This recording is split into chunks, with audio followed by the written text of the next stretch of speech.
ተላፊኖስ የሴት አዳሪ ልጅ ነው። እናቱ በየወሩ የቅዱስ ሚካኤል ዝክር ታዘክር ነበረ። ፈጽሞ ባለጸጋ የሆነ አንድ ሹም ነበር። ከዕለታት አንድ ቀን በእርሻው መካከል ተቀምጦ አዝመራውን ሲያጭድ 1 ዓመት የሆነውን ብላቴና ልጇን ተላፊኖስን አዝና መጣች። ከዚያም በሹሙ አዝመራ ውስጥ ቃርሚያ ትቃርም ጀመረ። በመሸም ጊዜ ያ ክፉ ሹም ከቃረምሽው ክፍል ከፍለሽ የሚደርሰኝ ድርሻዬን ስጭኝ አላት። እሷም ጌታዬ እዘንልኝ፣ እራራልኝ እንጂ አትውሰድብኝ፣ አትቀማኝ፣ ደሃ ነኝና ቤት የሚሰራ ዘር የሚዘራ ረዳት ባል ወይም ወገን ገንዘብ የለኝም፣ የሚካኤልን ባህል ደርሶብኛልና ከሕፃንነቴ ጀምሮ ንዑድ ክቡር የሚሆን የመላእክት አለቃ የቅዱስ ሚካኤልን የበዓሉን መታሰቢያ እስካሁን ድረስ ከቶ አስታጉዬ አላውቅም አለችው። ያም መኮንን ደሃ ብትሆኚስ የመላእክት አለቃ የቅዱስ ሚካኤልን በዓል መታሰቢያ ባላደረግሽም ነበር፣ ይልቁንስ ድርሻዬን ስጭኝና ድርሻሽን ውሰጂ አላት። ድርሻውንም ሰጥታው ሄደች። በነጋታውም ትቃርብ ዘንድ መጣ። ብላቴናዋን ከባለጸጋው አጠገብ አስቀምጣው ልትቃርም ሄደች።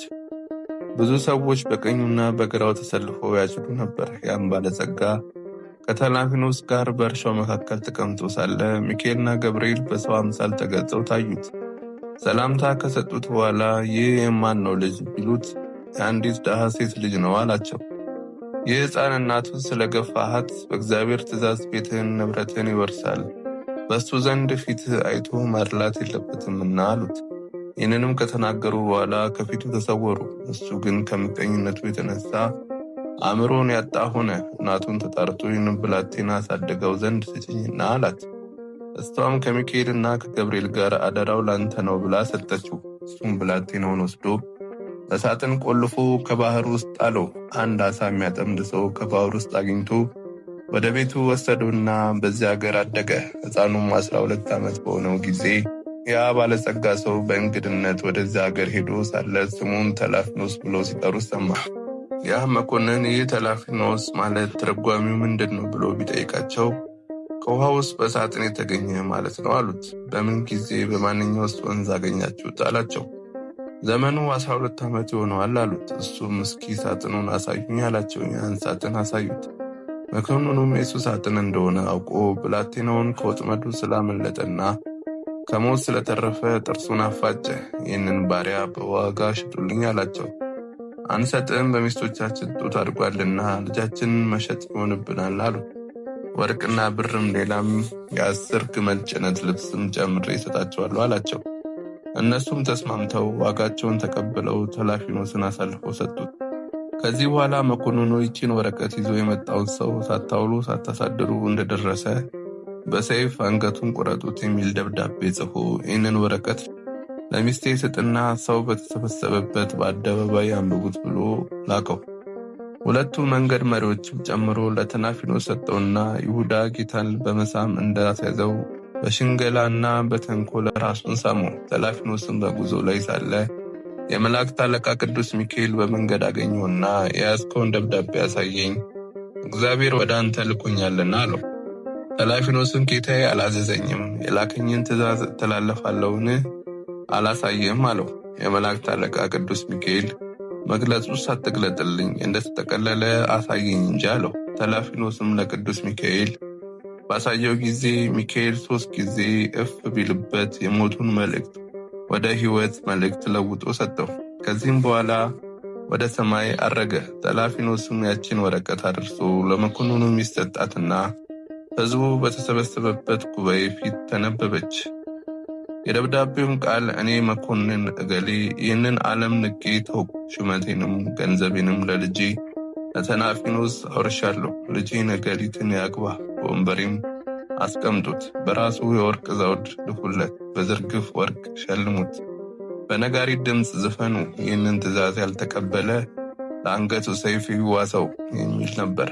በደብዳቤ ውስጥም ከሚስቱና ከሌሎቹ ባለሟሎች ጋር የሚተዋወቁበት ልዩ ምልክት የተገኘች ደብዳቤዋ በተነበበች ጊዜ የመኮንኑ ሚስት ተላፊኖስን የመሩ የባሏን 2ቱን አሽከሮች ጌታዬ በእውነት ላከን አለቻቸው። እነሱም ደብዳቤውን ሰጥቶ ራሱን ሲስመው አይተናል፣ ለሀገሩን ሰዎች ገንዘብ ሁሉ ሲዘራ ተመልክተናል አሏት። ሚስቱም ይህንን ነገር በሰማች ጊዜ አለቀሰች፣ የራሷንም ፀጉር ቆረጠች። በራሷ ላይ አመድ ትቢያ ነሰነሰች፣ ማቅም ለበሰች፣ መበለትም ሆና ኖረች። የአገሩ ሰዎች ግን በነጋሪት ድምፅ እያወቁ የዘፈኑ ተላፊኖስን አነገሱት፣ ሾሙት፣ የመኮንኑም ልጅ አጋቡት። ውሃውን ለውጦ የወይን ጠጅ ያደረገ የጌታ የአብ ቃል ኪዳኑ መልእክተኛ በሚሆን በመላእክት አለቃ በቅዱስ ሚካኤል ቃል የሞቱን መልእክት ወደ ሕይወት መልእክት ለውጦታልና። ተላፊኖስም አዋቂ ሰው ቸር ሆነ፣ ለሁሉ በጎ ሥራን ሠራ። በግዞትም ያሉትን የተማረኩትን ሁሉ ነፃ ወጣ። የመላእክት አለቃ ቅዱስ ሚካኤልንም ተላፊኖስ በሕልም እንዲህ ሲል ታየው። ልዑል እግዚአብሔር ኃይሉን የሚገልጽብኝ ተፈጥሯቸው ከእሳት የሚሆን የሰራዊት መላእክት አለቃ መሆን ከሕፃንነት ጀምሮ እስከ ዛሬ ድረስ የጠበቅኩ ስለ እናትህም ቃል ኪዳን ከብዙ መከራና ሞት ያዳንኩ እኔ ሚካኤል ነኝ አለው። ቀጥሎም በየጊዜው ያገኘውን ነገረው። ዛሬም ትንቢት በተነገረለት ጊዜ ያንን መኮንን በታየሁበት በተናገርኩበት እርሻ መካከል በእኔ ስም ቤተክርስቲያን ሥራ፣ ያም ጎስቋላሹም ከጥቂት ዘመን በኋላ ወደ አንተ ይመጣልና የቤተክርስቲያኑ ቅጽር ግቢ ጠባቂ አድርገው፣ ያችንም እርሻ ለቤተክርስቲያን መባ መገበሪያ ይሁን ዘንድ ስጥ አለው። እሱም ለመባ ለመገበሪያ ይሁን ብሎ ሰጠው። ያም መኮንን ጥቂት ዘመን በኋላ ተመልሶ መጣ።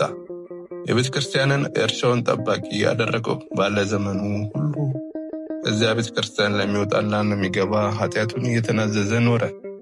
የድሃን ገንዘብ በአመፅ በሽንገላ የሚቀሙ ባለስልጣኖች ባለጸጎች ይገሰጹ ዘንድ ነዌ የተባለ ባለጸጋ ከድሃው ከአልዓዛር እጅ ውሃን እስኪለምን ድረስ በሲኦል ፍዳውን እንደተቃጠለ እንደዚህም ሁሉ ባለጸጎች ሁሉ በዚህ ዓለም ምጽዋት በመስጠት ነዳያንን ካልጎበኟቸው ከነዳያን እጅ ውሃን እስከ መለመን ደርሰው በሲኦል ይጨነቃሉ ብሎት ከሱ ተሰወረ።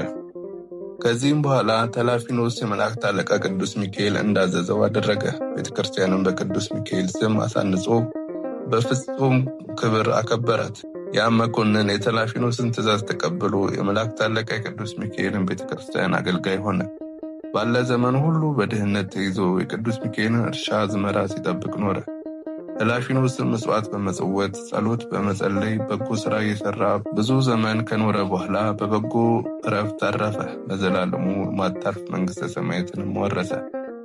ልመናውና በረከቱ ከአንባቢው ከሰሚው ከጸሐፊው ከሚያጽፈውም ጋር አድሮብን ይኖር ለዘላለሙ ይጠብቀን፣ አሜን።